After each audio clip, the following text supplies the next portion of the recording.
The United States is one of the few countries that still uses capital punishment. Conditions for these prisoners are notoriously harsh, and many people are shocked to learn about the unbelievable daily routines of these unfortunate people.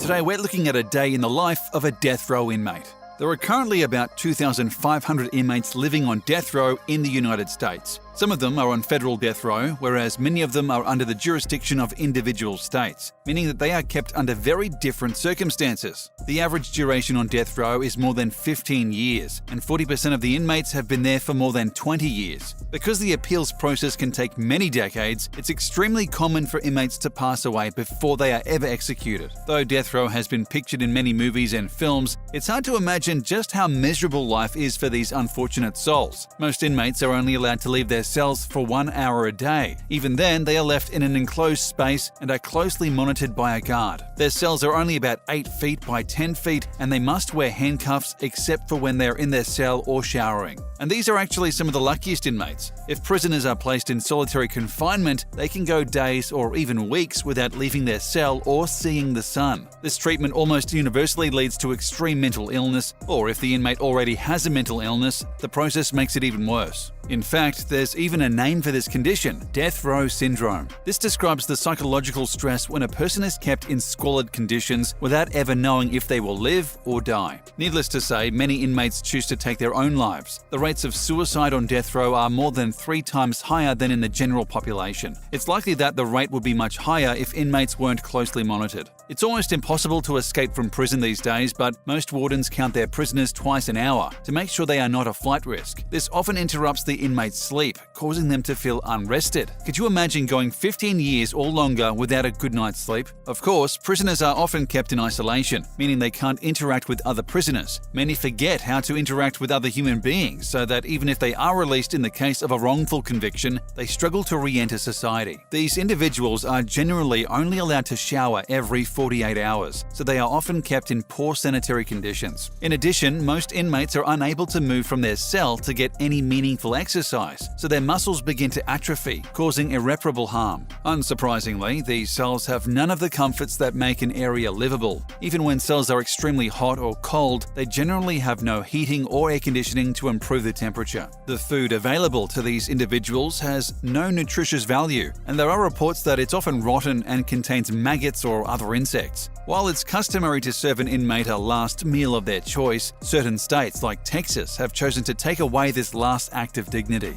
In some rare instances, inmates have been offered access to a small 13-inch TV or a radio. This is their only form of entertainment, and it's usually placed outside of the cell so they cannot change the channel. There are only 28 states in the US that still allow capital punishment. Of these, several states like Alabama and Florida still allow death by electrocution. Arizona and California allow for lethal gas, and Utah, Mississippi, and Oklahoma still allow a firing squad to kill a death row inmate. However, by far the most popular method is lethal injection. This is despite the fact that lethal injection is very difficult to administer and often leads to botched executions. Inmates rarely die after the first injection, causing them to live in agony for several minutes and sometimes hours. There was a public outcry after an inmate named Joseph Wood required 15 injections over 2 hours before he finally passed away. Only 7 countries on Earth allow for lethal injection, and the European Union has banned the export of common lethal drugs to the US to prevent them from inflicting what they consider cruel and unusual deaths. In the final 24 hours before an execution, inmates are sometimes allowed visits from family and friends. Some of these people are allowed to view the execution from a visitation room, though this is not always the case. In states where it is allowed, prisoners receive their last meal and sometimes a fresh pair of clothes. A warden and chaplain visit them in order to say a last-minute prayer, and they are taken to the execution chamber where they are attached to a heart monitor to determine when their heart has stopped. The inmates are driven to the aptly named Death House at around 8 p.m. on the night before their execution. They are then searched for weapons to guarantee they cannot take their own life. Officers report that the car ride from the prison to the Death House is always understandably solemn. When they walk from the van to the building, it's the last time they will see daylight. At 9 p.m, they are led to the cell in order to get their last night's sleep. They are woken up at 4:30 a.m. for the last time and brought to the death chamber. They are allowed visitors until 8:30 a.m, at which point they cannot interact with anyone else. The chamber equipment is tested and they receive their final lunch around 10:30 a.m. If they are receiving the electric chair, their heads are shaved around 3 p.m. and they are given a new set of clothes at 3:30 p.m.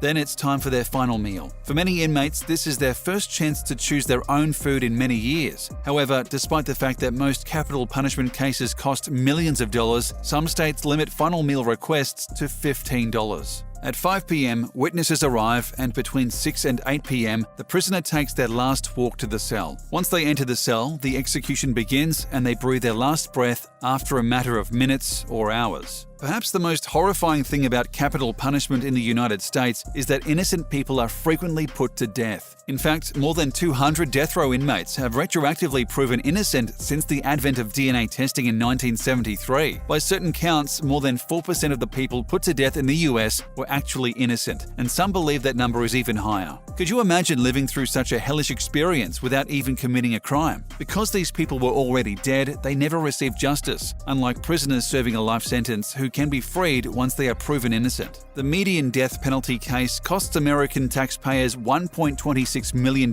because of the years of lawyers' fees and lengthy appeals. This is more than 10 times the cost to keep a prisoner in jail for life. In fact, all of the prisoners on death row combined cost taxpayers more than $3 billion more than if they were simply imprisoned. Many activists believe that the death penalty should be abolished altogether, and these funds should be redistributed and used for crime prevention, mental health treatment, education and rehabilitation, meaningful victim services, and drug treatment programs. Of course, this is an extremely contentious issue, and 55% of Americans still support the death penalty in some form. Many people believe support for the death penalty will slowly erode over time. Baby boomers show 59% support for the practice, whereas only 45% of the younger Gen Z feels the same way. But regardless of your beliefs, a day in the life of a death row inmate is unbearably miserable. The first recorded instance of the death penalty goes all the way back to the 18th century BC with Code of King Hammurabi of Babylon, which codified the death penalty for 25 different crimes. The practice became common all over the world, even for petty crimes like shoplifting. However, as time went on, more societies began to question the morality of capital punishment, and it's been abolished in more than 75% of the countries on Earth. Capital punishment was present in the United States since the very beginning of colonization. The first recorded example occurred in the Jamestown colony in 1608. At this time, offenses like striking one's mother or denying the existence of God were punishable by death. Although the legal systems are almost unrecognizable today, the practice of capital punishment continues in 28 states around the country. Thanks for watching. Be sure to subscribe for more dark but fascinating videos.